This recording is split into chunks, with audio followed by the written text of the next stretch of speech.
time, yeah, making a difference, one cup at a time, tea time. So be sure to grab your tea, grab a seat, and tune in to Miss Liz.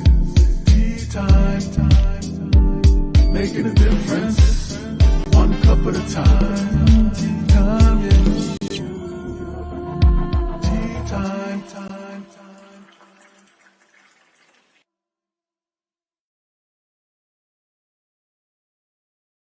Well, welcome to Tea Time. That's right, Miss Liz is back, and it is evening tea time, and I have a returning guest here.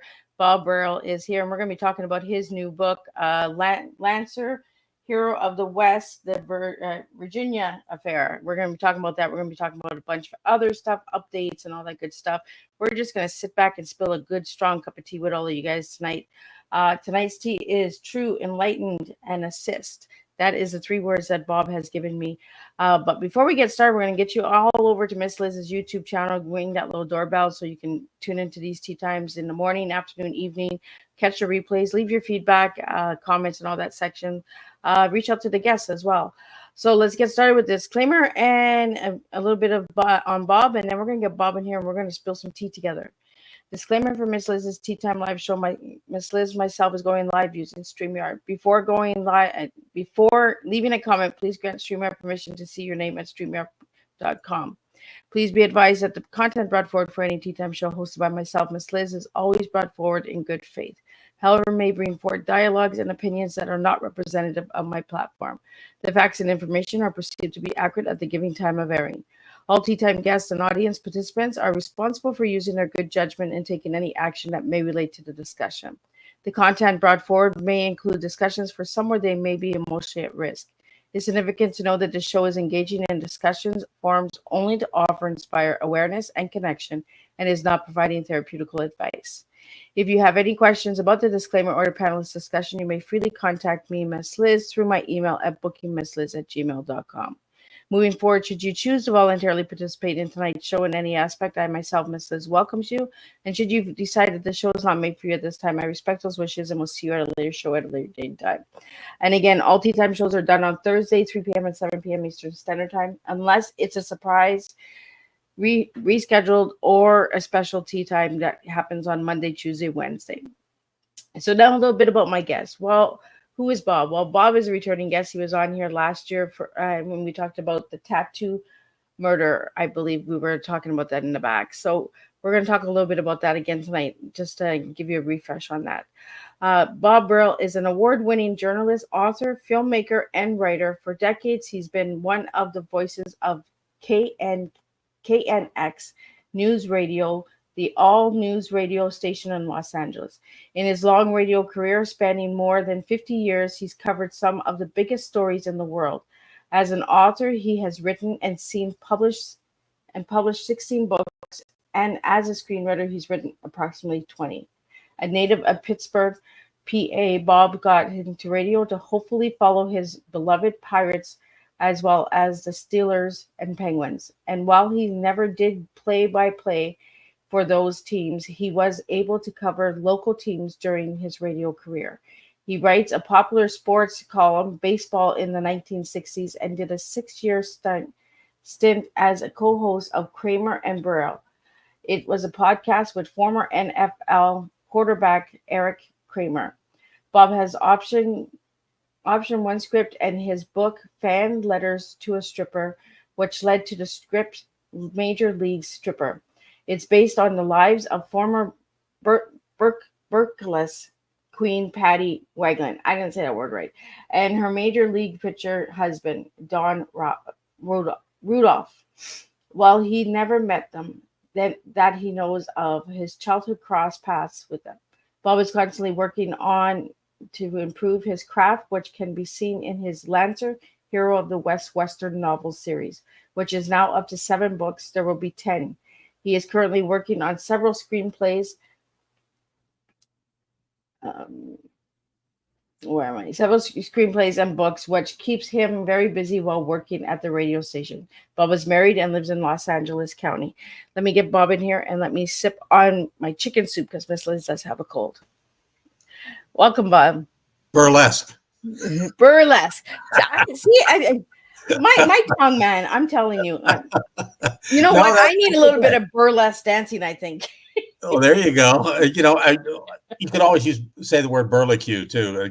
A lot of people will use that. So, but that's yeah, that's another part of my life. Not that I've ever done burlesque. But because of the paddy wagon story, I've learned a lot about that era and about that profession, and it's fun. It really is, and a lot of people like, oh, yeah, that's strippers and stuff. Yeah, it is strippers. You know what? It's classy. It's classy strippers. It's not, raw, and it can be, but most of the time it's not. Well, with strippers with a style, right? Yeah, exactly. And she had some really good style. So, which is another story that has been in my life since 1959 when I was 6 years old, and that kind of dates me at this point. But that's okay. I haven't dated myself in a long time. So, There we go. So, Bob, for the viewers that didn't see you last season, tell us a little bit who you were as a little boy and who you are now. oh, wow, as a little boy, the thing about it is, I always wrote. I was always a writer because I remember being 5, 6, 7 years old and writing jokes for people in the family, and telling those jokes, and they would laugh. And of course, I was a cute little kid. I mean, I had a little bow tie, and the whole thing.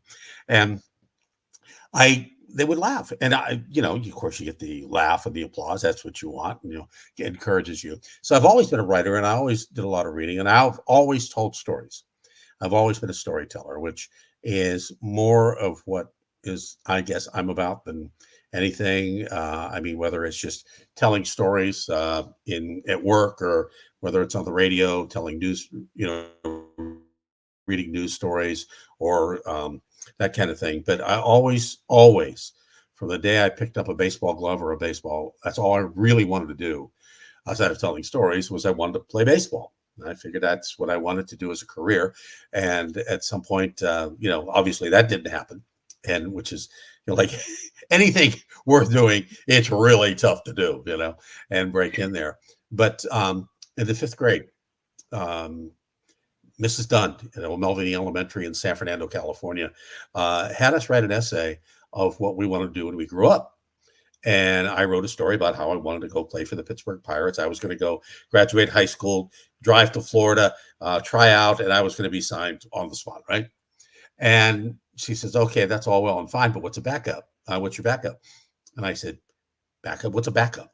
She goes, if you can't make it, and I said, well, I mean, I kind of felt I was going to make it, but okay, if that's what you want.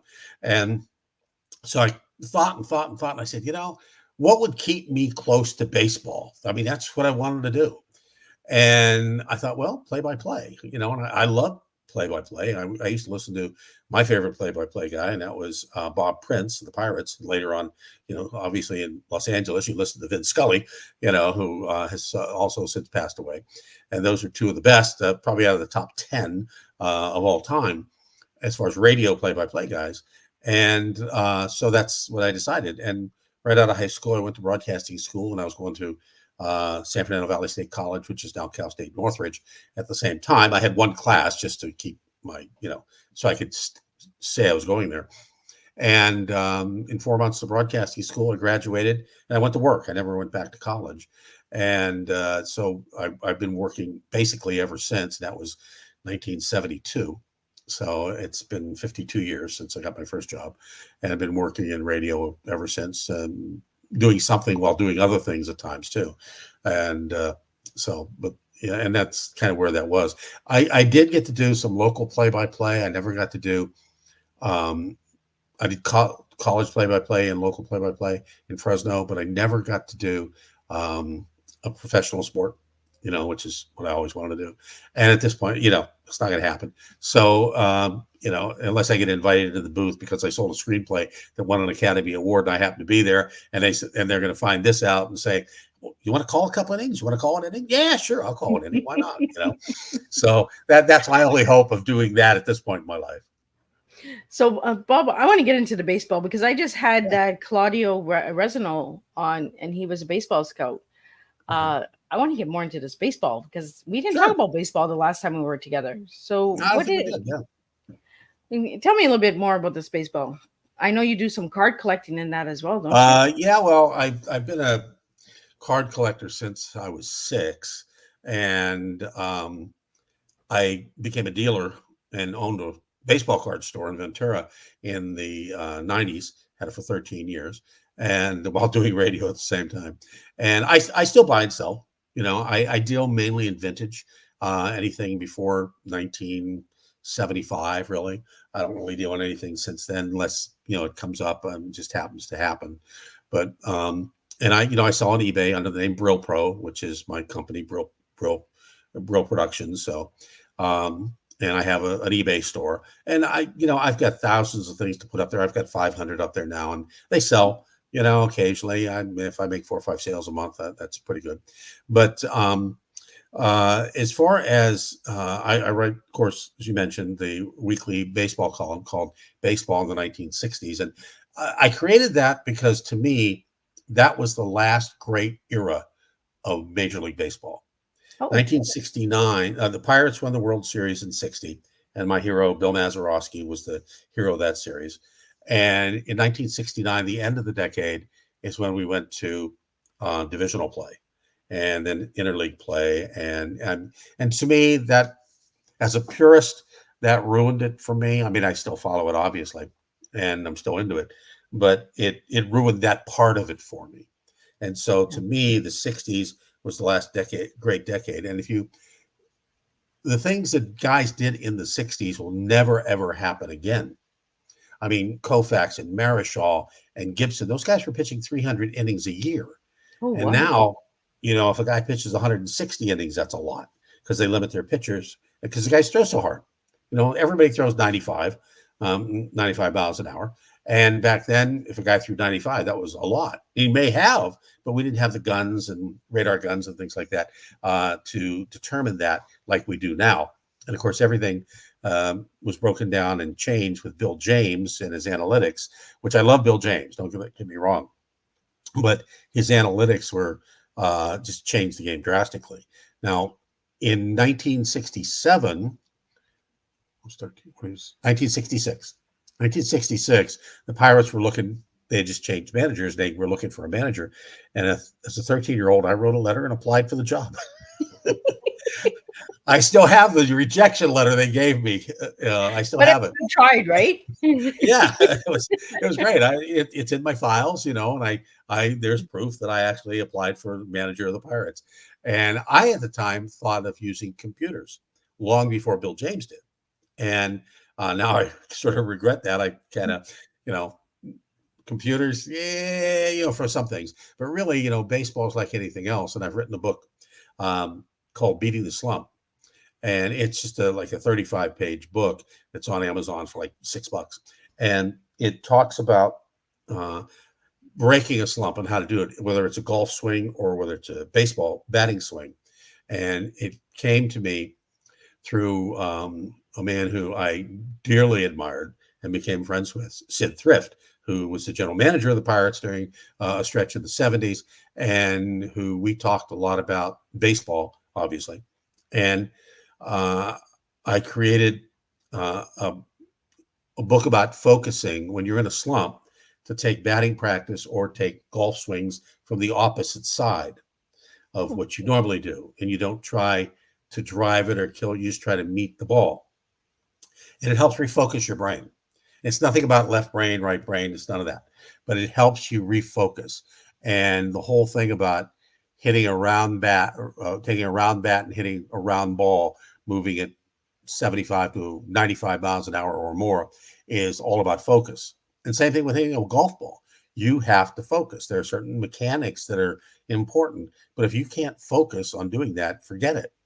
And this lefty righty thing helps you refocus. And I carry in my golf bag, I carry 2 left-handed clubs just for that. And while I'm not a switch hitter, if I was playing baseball still, my thing was I could actually try not to look stupid. And that's what you have to do in this theory in my book. And it works. Everybody I've shown it to and told it to tried it, and it works. And I sent out a few months ago, I decided, I'm going to send out a copy of the book to every major league general manager just to see what happens. And if I can help anybody, I would. And I got no responses, zero, absolute zero, Wow. which is fine. Some of them probably never got to the general managers. They were probably flagged before they got there. And some of them, I'm sure, did get to the general managers, and they said, "Who's this guy? Crackpot." And we paid people millions of dollars to work on swing coaches and stuff like that. Why do we, this guy thinks he's going to solve the problem of certain players like that? Yeah, because it works. It freaking works.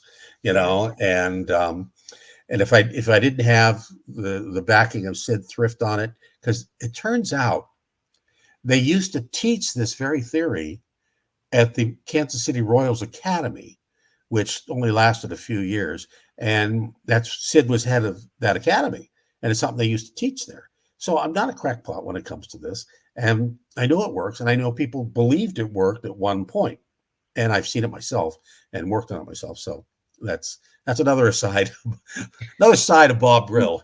But I was just going to ask you, Bob, did you ever play baseball? I did. I played up until the time I was 18. Of course, I played Little League and all that, and Colt League and Babe Ruth baseball. Managed a little bit of Babe Ruth baseball. Got cut from my high school team, but I did play semi-pro, not pro. I played semi-pro in LA for about 2 years, and then I wiped out my ankle for the third time. Not broke it, but wiped it out. And it was time to start my radio career. I was on the downhill side at 18. I knew I wasn't going to go anywhere there, and I had the challenge of continuing to do that and stay in LA, or go out and start my radio career, which is what I chose to do. So what do you like about radio, Bob? Thing about radio, I love radio. I mean, it really is theater of the mind. There's a lot of things I don't like about radio, but the thing I like most about radio is I get to tell stories that people can't see. They have to imagine in their minds. And we use actualities, voice clips, voice cuts of, whether it's presidential or feature stories or whatever it is, whatever the editors put in our stories, or if we're creating a story, whatever we put in. And I really like the production angle of it, as far as when I was at UPI Radio Network, I kind of handled the obits, especially for the West Coast, the obituaries. And a lot of that for radio, of course, if a musician dies or a singer dies, you're going to use music, some of his music in the clip that you put, the voice piece you put together. And if it's a movie star or actor or something, you're going to use movie clips, the audio portion of that. And I compiled probably about 1,000 pieces for obituaries in the files. And so, it's one of the things I do very well. I'll have no bones about saying that. And one of my editors, every time somebody dies, has me do an obituary piece. I enjoy doing them. Don't ask me why. I love ancestry. I love history. I'm definitely a history buff. I mean, I go deep into my family history and research, and I love the research part of it. And so the obituary part is part of it there. I mean, I look at it this way: dying's just a part of living. It's just the final part. Yeah, we're all going to do it. If you ever live, you're going to die. Story. Yeah, and so it's if you can make somebody's life interesting, even though they're not around anymore and they may be looking down, or in some cases looking up, they may enjoy what you did. But it's just, I like using 3 or 4 pieces of sound, maybe a piece of an interview, piece of someone who knew them, piece of music, piece of clip. And that's one of the things I enjoy about radio too. And just basically being able for nobody to see my voice. Of course, they have to imagine what I look like, which these days is pretty easy to do because my face is everywhere. And so just letting them hear the story I have to tell, and whatever that story is. Yeah, because I found on your website, hey, instead of me filling up this page, go and Google me and bring me. It's like, that's pretty cool. Like, if you're not looking, and I say that all the time, if people don't find Miss Liz, you're not looking. Yeah. Yeah, I think I come do your up research. on a Google search. I think I come up about 17 of the first 20 Oh, wow. And if you Google Bob Brill reporter, I come up 20 of the first 20. And there's a couple other guys out there. I mean, I tell people, I said, look, I'm not Bob Brill, the drummer for Berlin. I'm not Bob Brill, the Broadway and Oscar-winning set designer.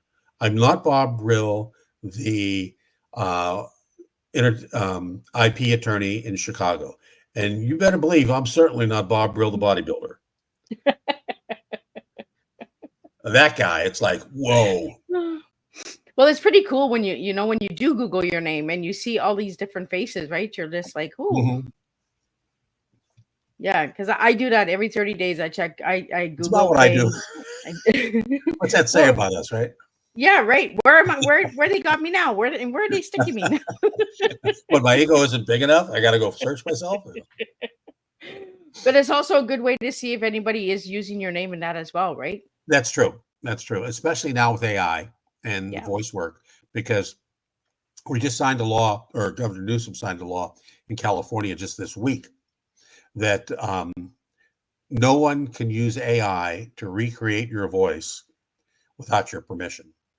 And they can't put it in the fine print that you gave permission, just by signing this document. Yeah.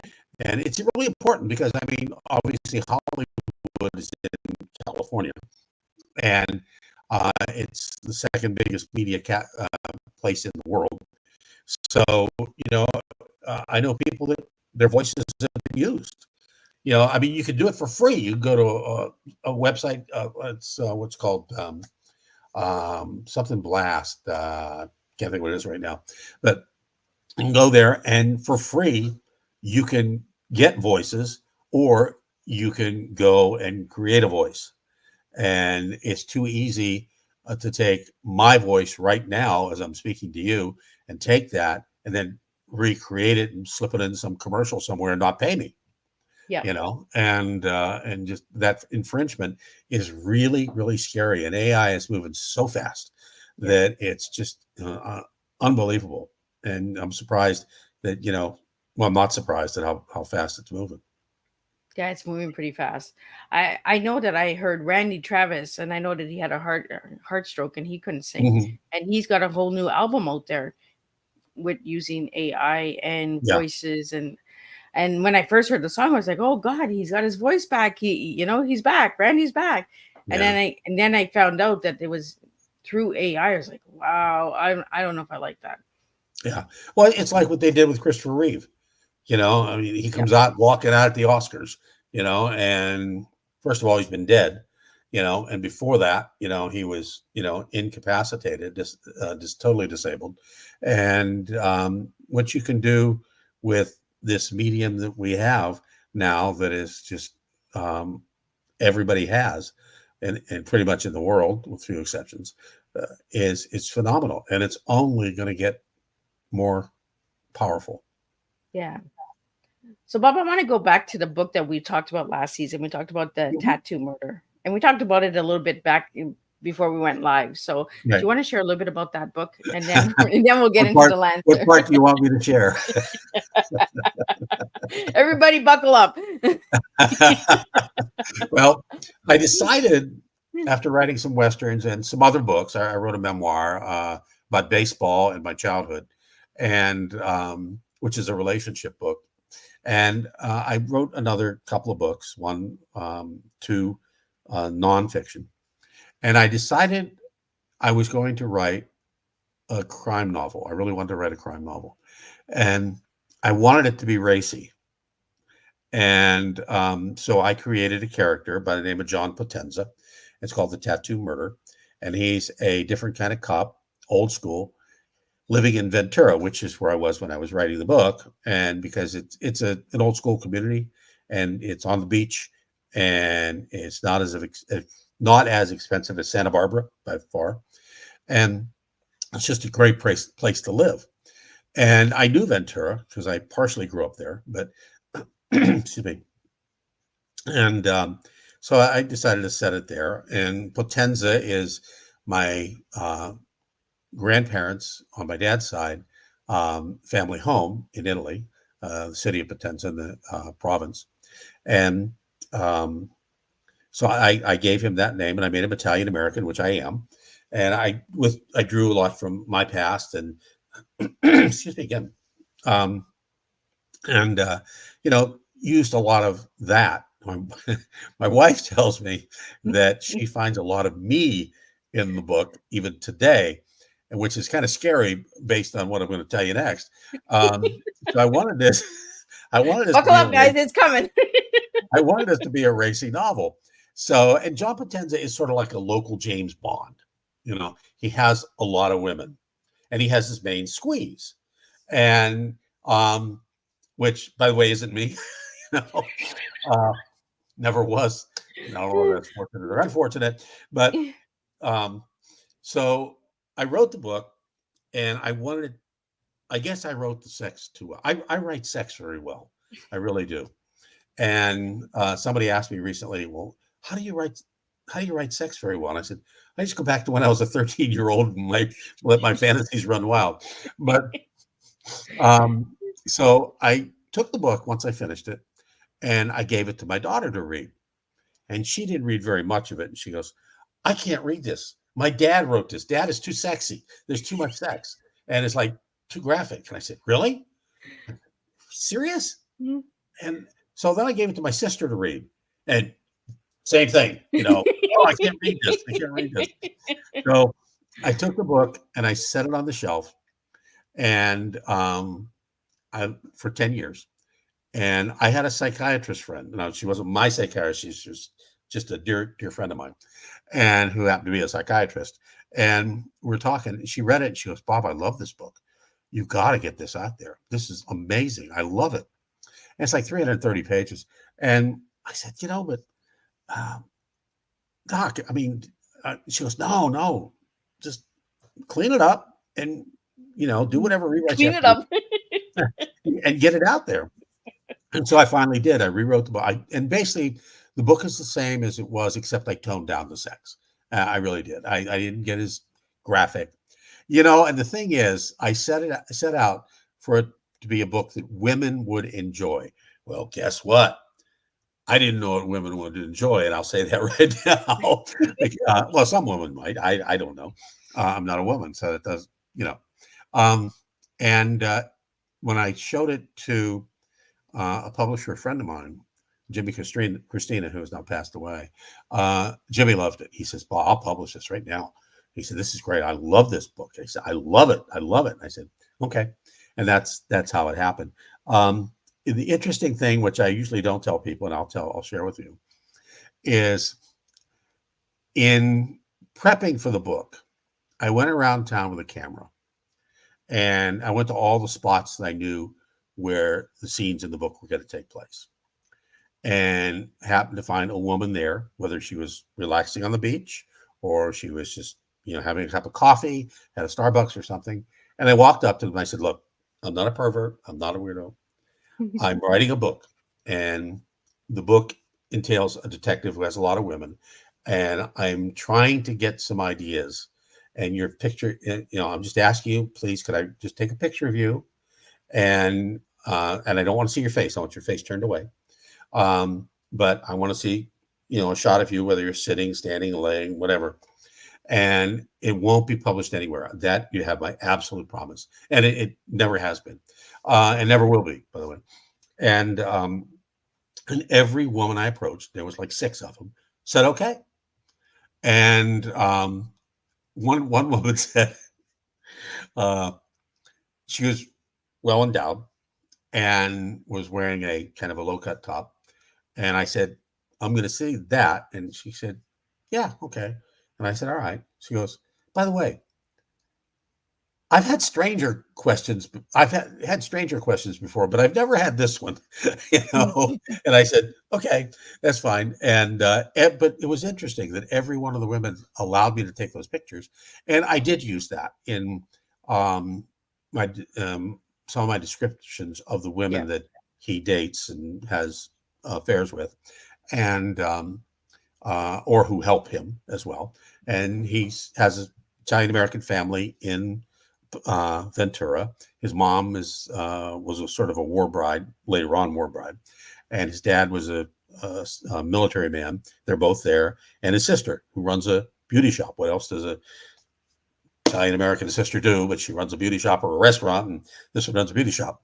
And they're all involved. And I drew on some cousins and stuff like that. And so it was a very fun book to write. It's the most detailed. And the two of the other things about it is it reads like a screenplay in that every scene is timed, dated, and where. In other words, at the top of every change in scenery, it tells the time of day, what day it is, the date, and the time of day, and if there's weather or whatever. And then the other thing I did, even though it's a fictional book, I went out and we took a bunch of pictures of places that where the events in the book happen or fictionally happen. And there's 10 pages in the middle of the book of real places where the fictional action took place, which is, I don't know if it's ever been done before, but it was something I thought of a long time ago that I wanted to do. And it works. I felt, you may have 5 changes of scenery within a chapter. Well, we all, when we're reading, when we're getting tired, we look to see how far to the end of the chapter, right? Is it 4 pages, 5 pages, whatever. Now in this book, you don't have to go that far. How far is it to the next scene? And it's broken up. And people like that, I've been told. And I get a lot of comments on the photos, of which my wife gets credit for. So she's a photographer for that. Oh, well, that's cool. So how did you go from the Tattoo Murder to the Lancer series? Or did the Lancer series start first? Lancer, I always wanted to write a Western. My father and I, when I was growing up in the 50s and 60s, not most, but a whole lot of the shows on television, the biggest genre, of course, was Westerns. I mean, and some of them you can still see on classic TV and stuff like that. But we watched Western. My dad loved Westerns. He told me he once read every Zane Grey novel he could get his hands on when he was a child, growing up. And I read some Westerns when I was growing up, but not as much as him. But we would watch Gunsmoke, and we would watch The Rebel, and all these shows in the 50s and 60s. There are only a few that we didn't watch. I go back now and I see there were a whole bunch more that I never watched. And as a tribute to my dad, I always wanted to write a Western. But the thing with Western audiences, and readers especially, is they're really in tune to the era. They know what went on. And if you aren't super accurate in your description of a certain thing, they're going to nail you on it. And I always had that fear that was going to happen. And I didn't have time really for that kind of research. For instance, if in the New Orleans affair, a lot of it takes place on a riverboat. Okay, well, I couldn't name the riverboat the Enola Gay or whatever. Let's pull that name out of the sky. That was obviously the airplane that dropped the atomic bomb. But I couldn't take that and put it in 1883 if it burned to the water level in 1881.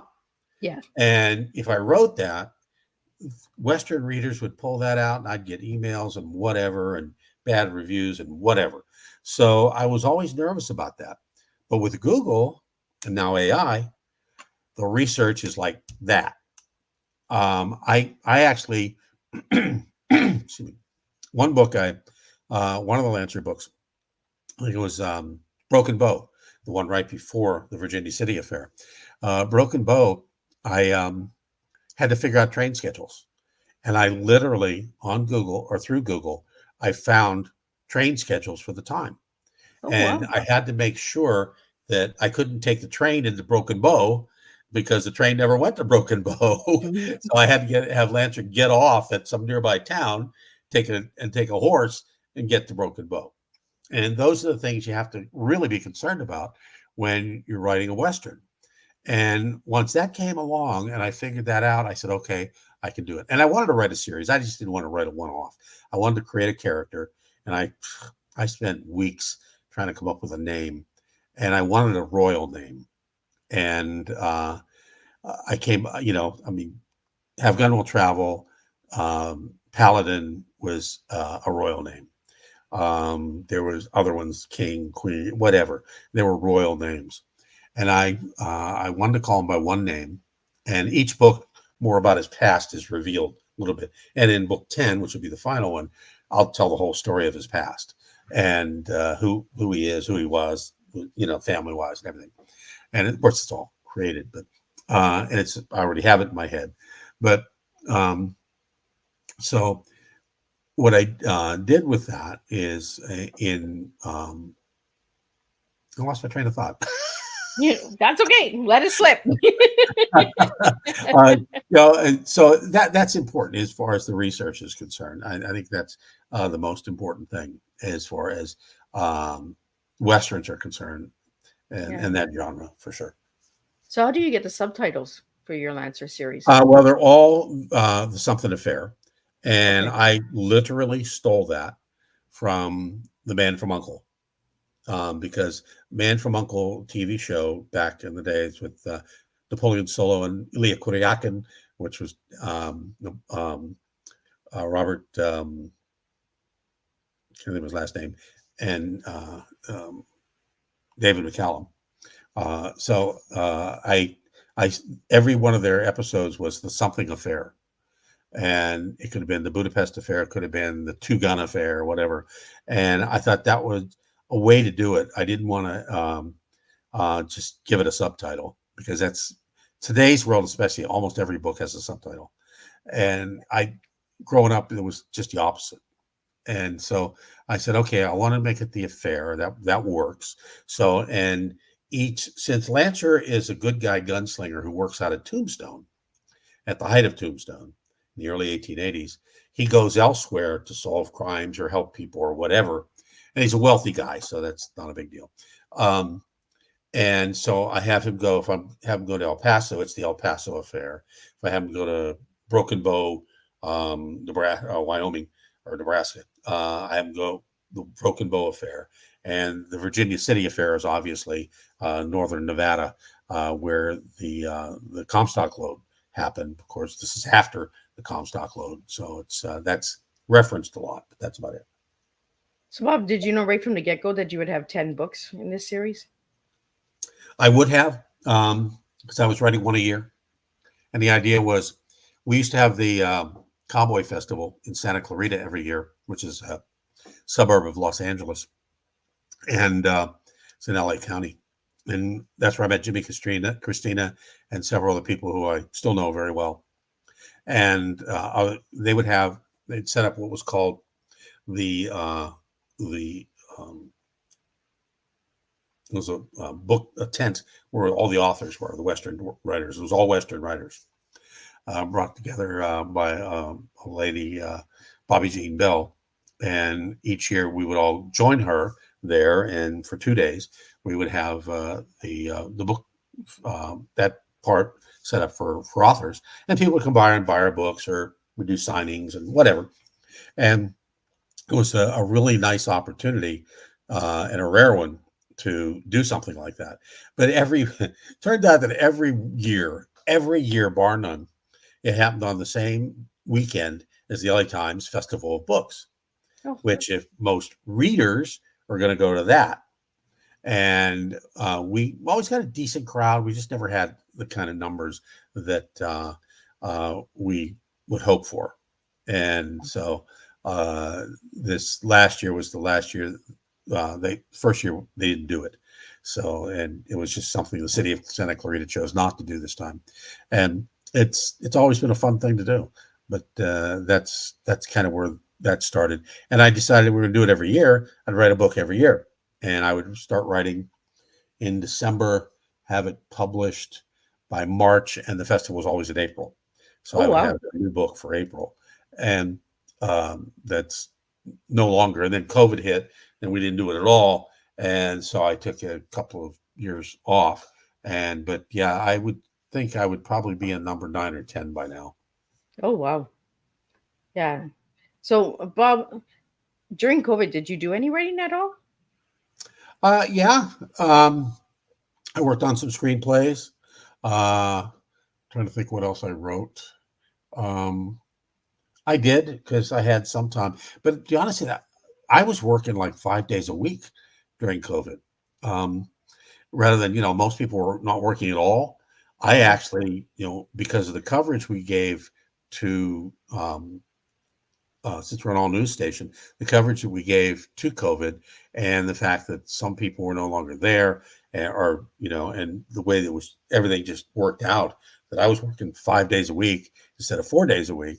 And so since I work 2 weeknights and I was doing 3 overnights, it kind of doesn't give you a whole lot of time to, when you're not sleeping or dead on your feet, to write. And so I didn't write as much, but I did write. I think I'm trying to think which. I wrote Broken Bow during COVID. I did write Broken Bow, and I'm trying to think if I wrote anything else. I'm sure I wrote a couple of screenplays during that time. And we produced. I'm trying to think if we actually produced one of the short films. No, what we did was the documentary. We shot the documentary called "Shaken: The Great Somar Earthquake." Yes. It was the 50th anniversary of. I actually watched that. Earthquake. Oh, did you like it? Yeah, I did. Yeah, I Good. watched it. Thank you. It was a labor of love and something I thought of 50 years ago. What am I going to do 50 years from now? And lived through that earthquake in Somar. I was a senior at Somar High School when it happened, and so I got together with a friend of mine, a co-producer, and we put out on Facebook on the Somar High School Facebook page. Well, it's not the official high school, but people that went to Somar High School or grew up in Somar. And I put it on. I said, "We're doing this. Anybody that wants to come in for an interview, we'd love to have you." And we had some cancellations, and because we had to do it all one day, because I was given the spot to do it indoors, and we had to. You had to come in by yourself. Some people came with a wife or a husband, and we had to have them outside while we did it. And we really had to isolate during that and sign waivers and everything. And we just really, really took precautions, and because we had to. And we shot it. And, we did it all in the same room. We actually shot it in 2 days. We shot all the interviews in one day. No, I take it back. We shot the people from the high school or from Somar in one day. Then we took 2 other days and interviewed at a local park outside the fire personnel. And then we shot the 2 stand-ups that I did on another day, one in front of the market where I was working at the time, and one in front of the house where I was in front of my bedroom, actually, standing outside. So, it's done okay. It's on Prime. You can pay for it on Prime, or you can watch it with commercials on Tubi for free. So, yeah, that's where I watched it. I watched it on Tubi. On Tubi, yeah. And so you have to watch commercials then. But, always a pleasure if someone wants to buy it on Prime, because eventually I'll get some money from the production company or the distributor at some point, But the nice thing about it was it really was a sweat equity product. Mm-hmm. It didn't really cost us much at all to make. And it was a labor of love. So it was something and we put up a website called Shaken the Movie, where people who didn't make it to on the show and those who did still we did interviews with, we have their the whole interview with, instead of just clips, and that's on the website. And also anybody that called us and said, "Gee, I wanted to be a part of it," and I said, "Well, it's over.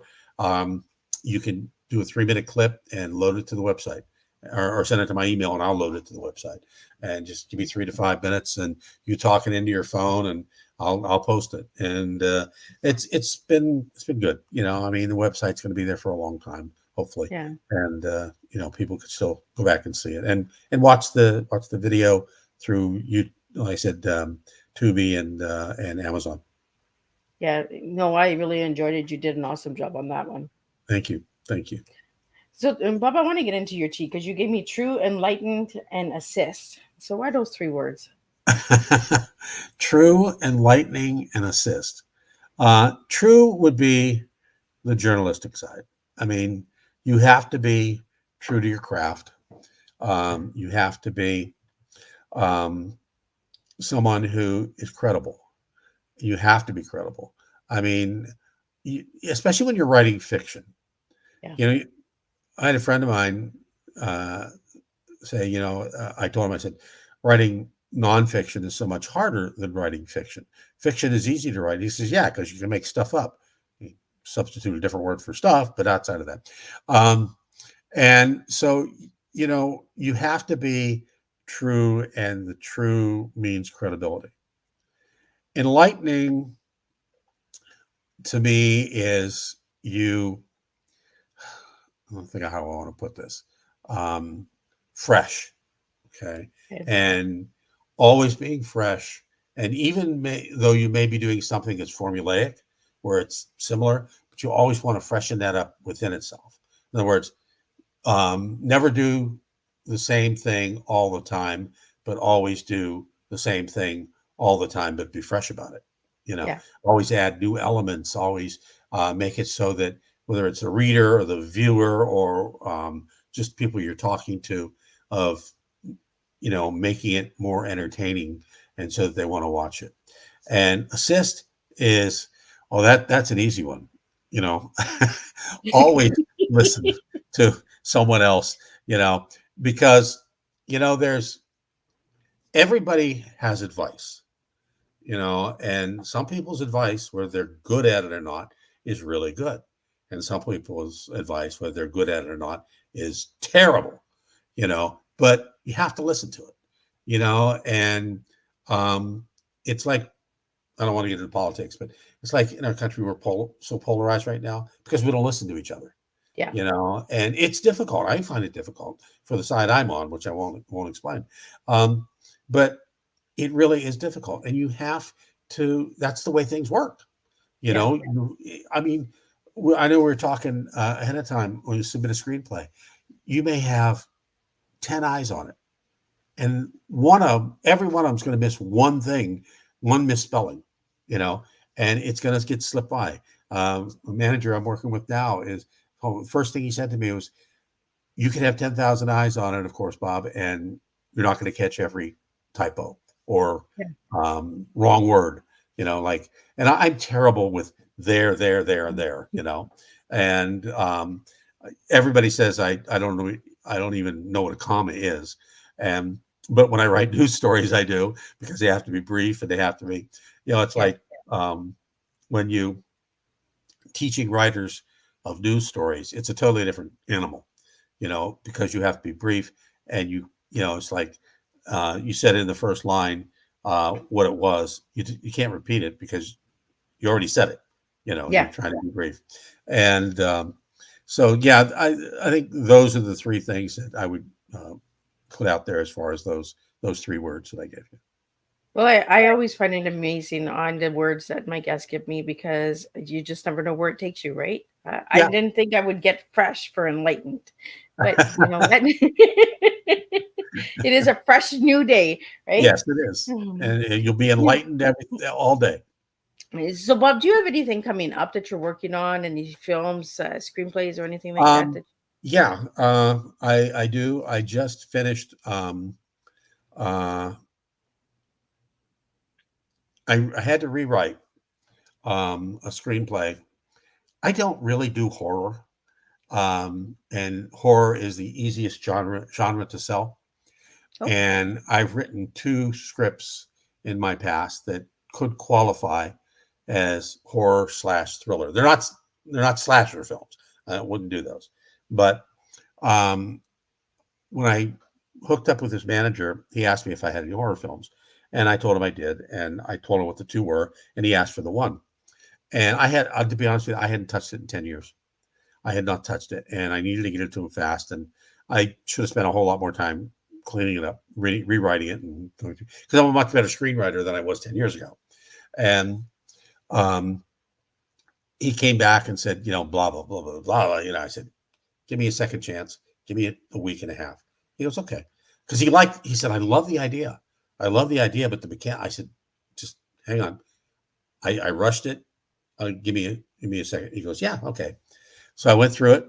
I rewrote it. I added 10 pages. No, I actually added 15 pages.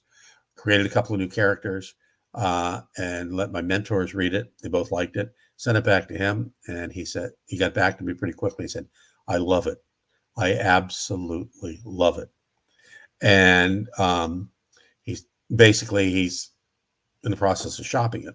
And it's called, you love this, Radio Waves, Mama's Dead.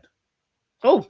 And it is basically a fictional story set in what used to be a state mental institution and is now a college. And that is actual fact.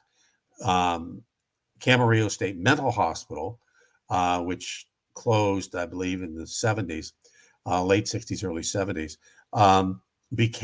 sat dormant for a long time and became Cal State University Channel Islands. And in my script, it's Cal State Ventura Beach, because it's right on the beach. It really is.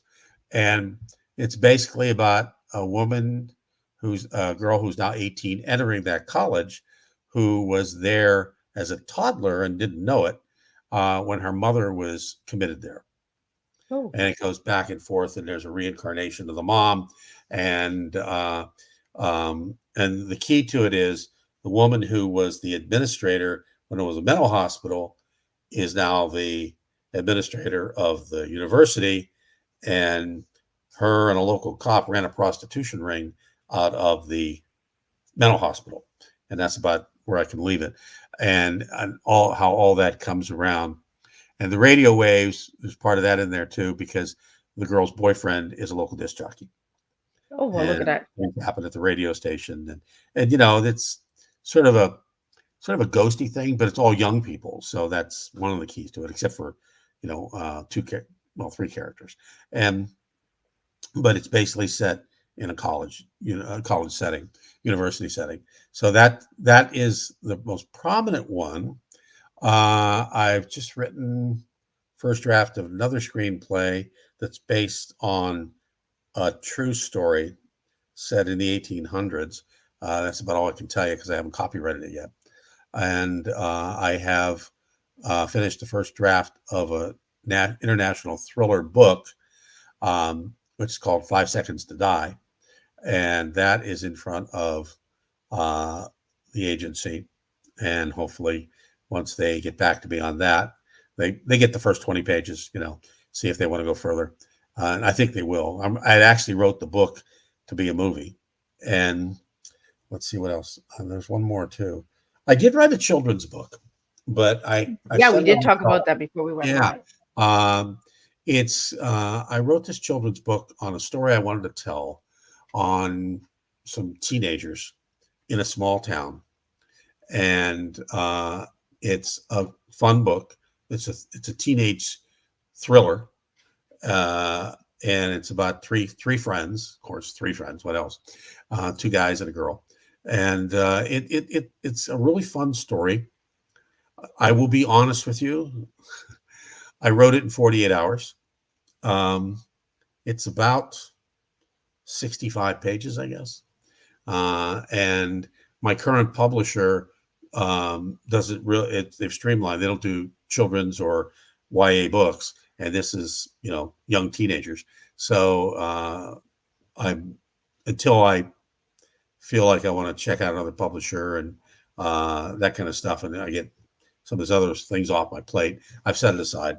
Hopefully it won't be 10 years like the Tattoo Murder, but it was a fun book to write. I kind of wanted it to be a series, and hopefully it will be. And and the other thing, golly, we had it come out. We're shopping it now. I wrote and produced and half directed a short film that is actually a pilot for a series. And it's called The Adventures of Taekwondo Martial Arts Detective. And it's a comedy, obviously, with that title. And you can see it on YouTube. It's on YouTube. You can go to my YouTube channel, Bob Brill, and you can find it there. Or just search for make the whole title, The Adventures of Taekwondo Martial Arts Detective, because you just Google or search martial arts, you're going to get a billion things. And the thing about it is, it's won some awards at film festivals. It was really well done. The production guys, SAVE production, was great. We're working on some other things together. And the thing about it is we've won a few awards, but I entered it in the Hong Kong Indie Film Festival as a pilot, and it finished as a semifinalist. We're waiting to hear from the Tokyo Indie Film Festival, and if it does well there, I'm going to plaster Netflix and find anybody I can to talk to. Because if you got a comedy martial arts film that does extremely well in Hong Kong and extremely well in Tokyo, you got something. Right. I don't care what anybody says. And it's a comedy. I mean, I took a lot of the chop socky things from the films that we used to watch years ago with Bruce Lee. Oh, I love Bruce Lee. Guys jumping backwards up a mountain type thing, and the martial arts is great. And one of the guys who was acting in Narayan, I can't think of Narayan's last name.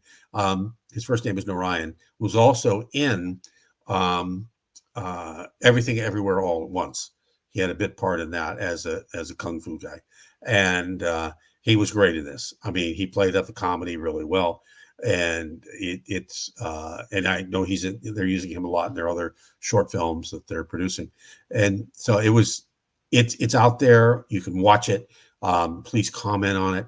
One film festival, they gave us all the judges' comments video wise, and they loved it. And one guy said, and these were young people. And one guy said, it's obviously a series, so hopefully we'll see more.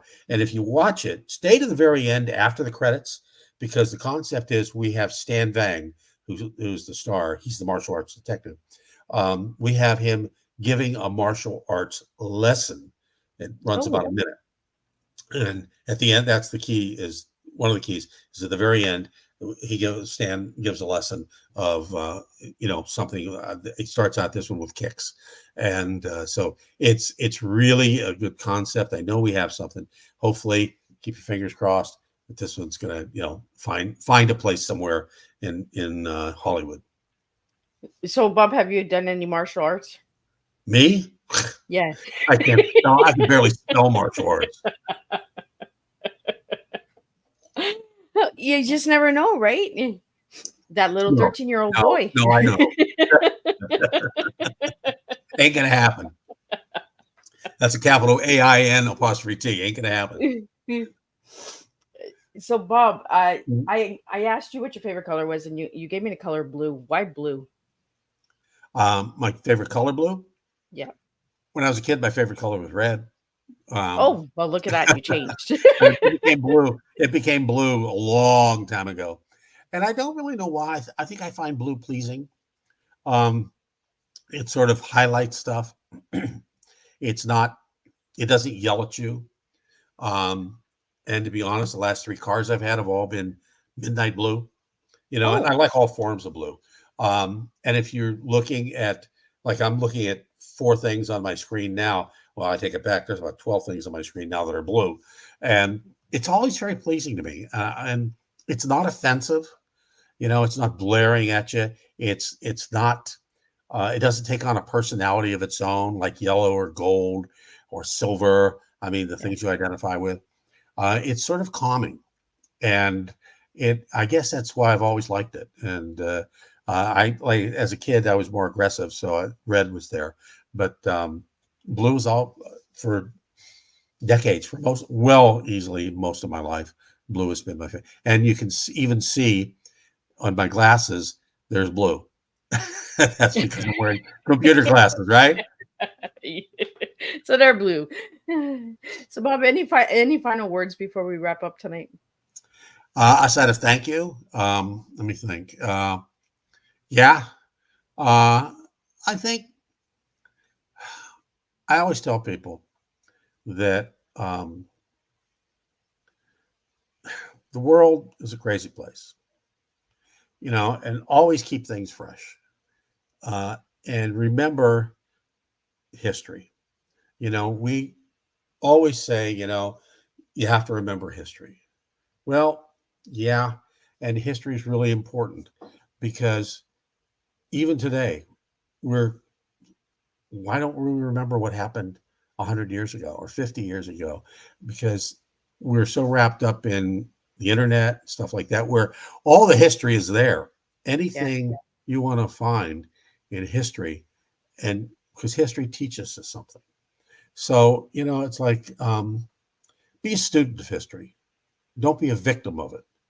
Because if you're a student of history, you're going to learn and you're going to remember and you're going to learn from what happened previously in this world or in your life. But if you don't, if you just let history go by, what happened today, which has happened many, many times in the past, is going to kill you. And you're going to be a victim of history. And you don't want to be a victim of history. You want to be a student of history. And that's kind of the mantra I live by. And that's kind of where I'm at. That's what I hope to leave the world with. If you can put that on my tombstone, of course, I'm not going to have a tombstone because I'm going to be cremated or the other thing. Oh, mulched. I'm thinking about being mulched. Whoever's there can just have better plans. Just mulch me. So it'll probably be a brown thumb for me. So they'll probably kill the player. Well, thank you so much, Bob. It was an honor to have you back here and just sitting and chilling. That's what we do when we get together. We just sit back and chill. Yeah, So I love it. thank Liz. you. Thank you for joining me. Thank you to the listeners and audience who are been listening tonight. And if you watch the replay, please push hashtag replay where you're tuning in from, because Miss Liz always likes to know where your guys are coming in from. We will be back on the 23rd. John Callis will be back and he'll be giving us some updates. So he'll be talking about Hollywood and books and all that good stuff. So we're going to keep on with the films and keep it moving. And then we'll be wrapping it up at the end with a local business that Miss Liz has got to experience, and it's called the True Float. So it's a salt spa. So we're going to be talking about that salt spa, on how you just sit and float in this water. It is amazing. So we're going to have two amazing local business owners coming in and sharing about that and how you can get a part of that. And then we're going to wrap up with a returning guest from season 1. Amy Huttons will be back with women empowerment and her story of coming out in her 40s. So we're going to wrap it up. And on the 24th of September, look out for Miss Liz's October lineup, which will be coming out. The press release should be out by the 24th. So check out those guests as well. And we'll be joining in 2 new countries. So Miss Liz is going to be pushing it up to 72 countries in 5 years. So that's how Miss Liz works. So until then, I will see everybody on Monday with a new TEA, and we'll do this all over again. So keep serving your teas, keep being true to yourself, and let's make a difference one cup of tea at a time.